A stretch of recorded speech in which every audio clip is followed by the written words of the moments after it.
Hi there and welcome to the Excited Wanderer channel. When you're traveling, it's easy to think that you're on a vacation and that you should splurge a little. Unfortunately, travel costs abroad are usually high and unavoidable, so they take a big chunk of your spendings. In today's episode, we will be looking at a few lesser known ways of traveling around Japan for prices that are much more reasonable. But first, I make short but detailed travel videos that make it easier for you to plan for your holidays. I upload 4 episodes every week, so if this is something that interests you, then I hope you'll consider subscribing to the channel. To put things into context, if you've never been to Japan before, I'll talk about some of the most common ways to travel in the country.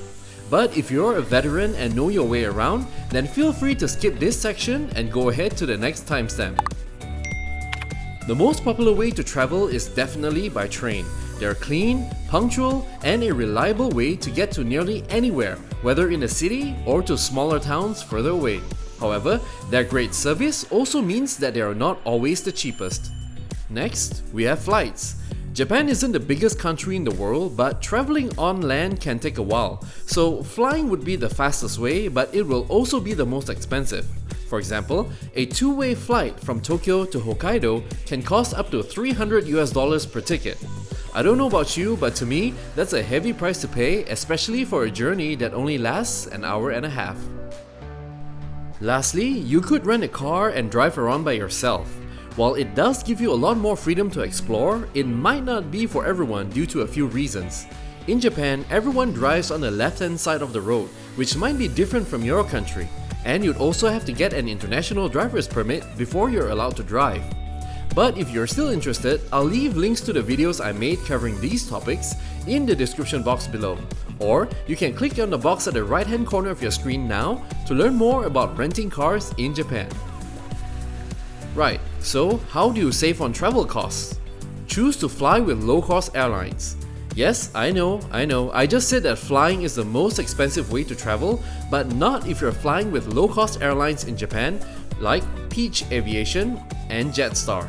Both companies offer flights between major sightseeing destinations like Tokyo, Osaka, Sapporo, Fukuoka, and Okinawa. Depending on the destination and time of year, these flights can cost between $85 to $130 for a round trip. You can further cut down on costs if you travel with minimal luggage and not order any food during the flight. Hop on board an overnight bus. If you have a lot of distance to cover on land and the time to spare, why not consider taking an overnight bus? They're definitely not the fastest option, but it's generally cheaper, plus the buses are well equipped to giving you a good night's sleep. You can save on a night's worth of accommodation costs too. For example, a route from Tokyo to Osaka can cost as little as $17 one way, but you do need to search around and be flexible with your dates to grab the best deals. And last but not least, travel only on local trains. Another option you might not have considered is taking only local trains to travel across the country. While this method is certainly cheaper than fast trains, it can also help you to get to some of the lesser travel locations, but there are some significant downsides. Local trains are slower than the newer and faster JR operated trains, so it will take you much longer to reach your destination. It also requires some serious coordination to work out the transfers and connections needed. Long-distance travel by local train can be a fun and cheap way to see the countryside, but it may be better left to veteran travelers or those who don't mind getting lost or sidetracked along the way. In conclusion, although Japan has a reputation of being an expensive country, there are many ways to travel around without emptying your wallet. I hope the options mentioned in today's video has given you some idea of how to keep your travel costs down. What are some of your secrets to travel cheaply in Japan? Let us know in the comments. Also, be sure to hit that subscribe button and notification bell to get notified of future updates. And I'll see you in the next episode.